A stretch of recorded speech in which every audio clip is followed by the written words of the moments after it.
देखिए आईनी तरमीम कोई छोटी चीज नहीं है। आपने जिस कानून की बात की ना, या ऑर्डिनेंस, आप 6 महीने के लिए अप्लाई करते हैं, आपको ऐसा रोज जारी करते हैं, आप कहते हैं कि अल्टीमेटली कोई फॉरेन इमरजेंसी का इशू को तो 2 महीने के लिए, 3 महीने के लिए, 6 महीने के लिए कोई आप ऑर्डिनेंस पास कर लें, बाद में आपने उसको रिजेक्ट करना या नहीं करना है वो बात का इशू है। उसको कानून बनाना है या नहीं बनाना, तो आप वक्त की कोई जरूरतन आपकी तादाद पूरी ना हो या मुल्क से लोग बाहर हो या कोई वजह हो बहरहाल मुल्क के लिए। लेकिन जब आप बाकायदा तरमीम लेकर आते हैं, अभी 18वीं तरमीम का बहुत सारी political party including peoples party कितना क्रेडिट लेती है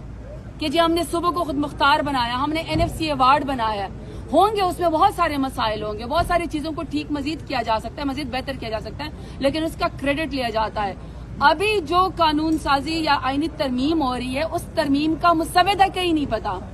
जिसकी वजह से पूरा पार्लियामेंट इस वक्त यरगमाल है। तमाम इत्तेहादी जो है वो पूछ रहे हैं, उनके अपने लोग पूछ रहे हैं, PMLN को खुद नहीं पता, उनकी कमेटियों में उससे पूछते हैं कि क्या कौन सा मुसव्वदा है, कौन सी मफाद में चीज है, उनको खुद नहीं पता। तो आप खुद इससे अंदाजा लगा ले कि कोई शख्स खून मारा जा रहा है, इसका मतलब है किसी के मफाद को।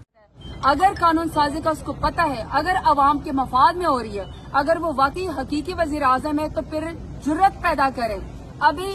जो है पूरे 25 करोड़ अवाम से सबकी आपकी नजरें, हमारी भी नजरें, खिताब करे, जुर्रत करे, पाकिस्तान के अवाम को बताए कि वो कौन सी जो है एतमाद मिले और बताए कि आईनी तरमीम होने जा रही है। अगर तो वो अवाम से खिताब नहीं कर रहा,